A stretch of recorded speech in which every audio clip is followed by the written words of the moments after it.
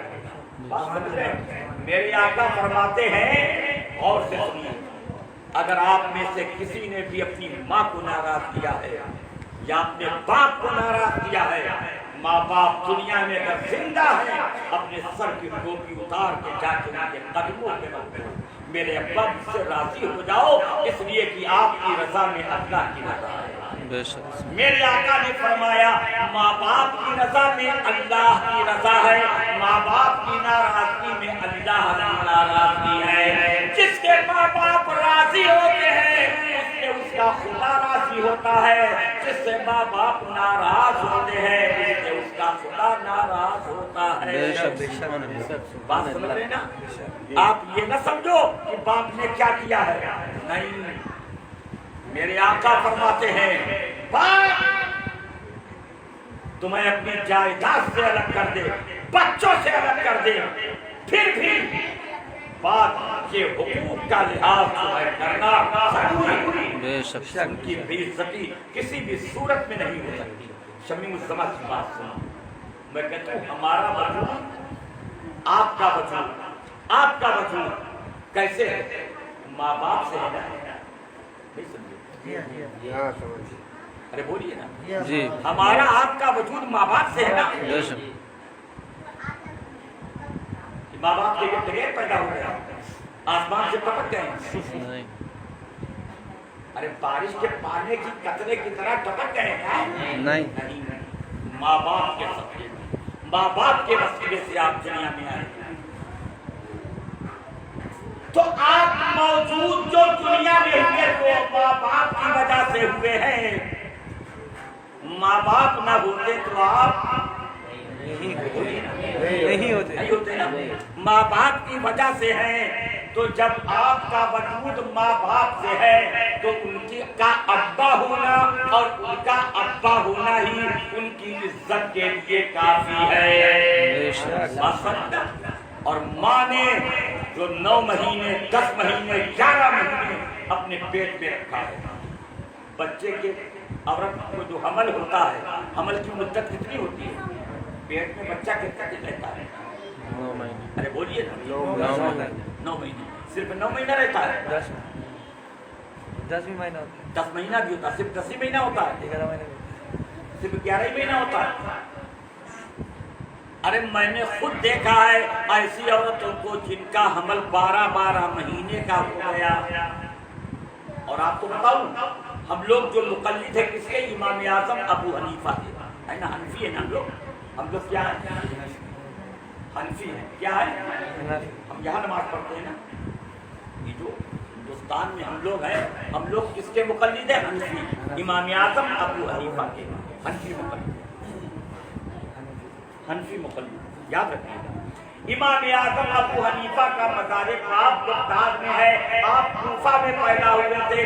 شبیب الزما قاضی 2 مرتبہ ابھی انہی سال تھا، اسی مہینے میں حضرت امام اعظم ابو حنیفہ کی مزار پاک پر حاضر ہوا تھا۔ اس کی پہلے بھی میں گیا تھا، میں 2 بار امام اعظم کی بارگاہ میں جا چکا۔ تو ہمارے امام اعظم اور دوسرے امام امام شافعی ہیں، اور تیسرے امام امام احمد بن حنبل ہیں، چوتھے امام امام مالک ہیں۔ کتنے امام ہیں؟ 4 کتنے امام ہیں؟ 4 امام۔ سب سے بڑے امام امام اعظم، اعظم کے معنی ہی ہوتا سب سے بڑے، ابو حنیفہ ہم لوگ کے امام۔ امام شافعی جو دوسرے امام ان کو سنیے، وہ اپنی ماں کے پیٹ میں 2 سال تھے۔ کتنے سال تھے؟ 2 سال کتنے سال تھے؟ 2 سال ان کی ماں کا حمل 2 سال۔ کتنا؟ 2 سال۔ کون؟ امام شافعی۔ کون؟ امام شافعی 2 سال اپنی ماں کے پیٹ میں رہے۔ اور ایک بات بتاؤں، جس دن ہمارے امام اعظم ابو ابو حنیفہ دنیا سے تشریف لے گئے اور آپ کا وصال ہوا، اس کے بعد حضرت امام شافعی اسی روز دنیا میں تشریف لائے۔ سبحان اللہ سبحان اللہ۔ آپ علم کے لیے میں نے یہ بتا دیا، صرف آپ کی جانکاری کے لیے آپ کو میں نے یہ باتیں بتائی۔ بہرحال میرے بزرگوں دوستو، ماں کی عزت اور ماں کی خدمت ضروری ہے۔ ماں جو اپنے شکم میں 9 مہینے 10 مہینے اپنے بیٹے کو رکھتی ہے، قرآن کہتا ہے امہ وہنن علی وہن، ماں حمل کو مصیبت پر مصیبت، پریشانی پر پریشانی جھیل کر اپنے پیٹ میں رکھتی ہے۔ اسے آپ کم سمجھتے ہو؟ آپ کو ایک پھوڑا کہیں ہو جائے، ہاتھ میں ہو جائے، پیر میں ہو جائے، گلے میں ہو جائے، پیٹ میں ہو جائے، اگر رات میں اس کا دباؤ بڑھتا ہے، اس کا مواد بڑھتا ہے، تھوڑا سا پھولتا ہے، درد ہوتا ہے، تو آپ بے چین ہو جاتے ہو۔ بولیے ہوتا ہے رات بھر نیند نہیں آتی، کروٹ پہ کروٹ بدلتے ہو، کیسے صبح ڈاکٹر کو بلائیں یا ڈاکٹر کے پاس جائیں اور پھوڑے کا آپریشن کروا کے مواد کو باہر کریں تاکہ سکون ملے۔ یارو ایک چھوٹا سا پھوڑا جسم میں ہو جاتا ہے اور جب اس کے اندر مواد بڑھتا ہے، تھوڑا سوجتا ہے، تو آپ اس پریشانی کو برداشت نہیں کر پاتے۔ ماں پیٹ میں اپنے بچے کو لیے ہوئے ہے، حمل بڑھ رہا ہے، اس کا پیٹ پھول رہا ہے، تو آپ اس تکلیف کو معمولی سمجھتے ہو؟ کتنی تکلیف ہوگی، وہ تکلیف کو برداشت کرتی ہے صرف اس لیے تاکہ میرا بچہ صحیح و سالم دنیا میں موجود ہو۔ سبحان اللہ سبحان اللہ۔ 9 مہینے 10 مہینے تک برداشت کرتی ہے، اور جیسے جیسے ماں کے شکم میں بچہ بڑھتا ہے، اس کی کمزوری بڑھتی ہے، اس کی بیماری پریشانی بڑھتی ہے۔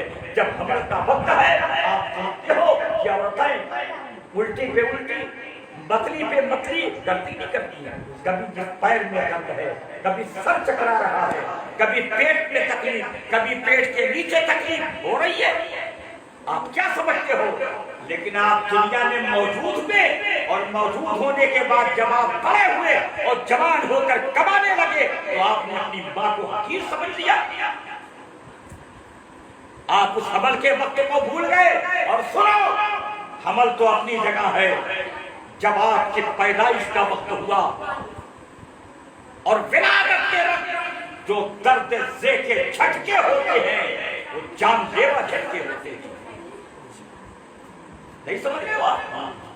میں آپ سے پوچھتا ہوں، آپ کے پیٹ میں کھانا کھاتے ہو، پھر رفع حاجت کی ضرورت پڑتی ہے، بیت الخلاء اور لیٹرین جاتے ہو نا؟ اگر کبھی پیٹ میں پیخانہ ٹائٹ ہو گیا، کیا بولتے ہیں؟ قبض۔ آپ لوگ کیا بولتے ہیں؟ قبض ہو جاتا ہے نا، پیخانہ نہیں ہو پاتا۔ جب قبض ہوتا ہے یعنی پیٹ میں لیٹرین ٹائٹ ہو گئی، تو اس وقت آپ کو لیٹرین کرنے میں کتنی دشواری ہوتی ہے۔ نہیں سمجھ پا رہے ہو؟ صرف لیٹرین کے لیے اتنی سخت دشواریوں کا سامنا آپ برداشت نہیں کر پاتے ہو۔ آپ سوچو، بچہ اتنا بڑا ہے، کتنے کلو کا بچہ ہوتا ہے؟ ارے پیدا ہوتا ہے بچہ، بچے کا وزن ہوتا ہے نا 3 کلو 4 کلو 2.5 کلو 3 کلو 4 کلو 5 کلو کا ہوتا ہے۔ اب اس وقت سوچو کہ اس کی ولادت میں کتنی دشواری ہوگی۔ ایک مرتبہ ایک صحابی رسول، وقت زیادہ ہوتا جا رہا ہے لیکن یہی بات بتا کے ختم کر دیتا ہوں۔ ایک صحابی رسول اپنی بوڑھی ماں کو اپنے گردن پہ یوں سوار کر کے لے چلے اور 6 میل تک لے گئے، یعنی 6 دنی 12 کلومیٹر، 6 میل تک۔ دوپہر کا وقت، بہت دھوپ تھی، اور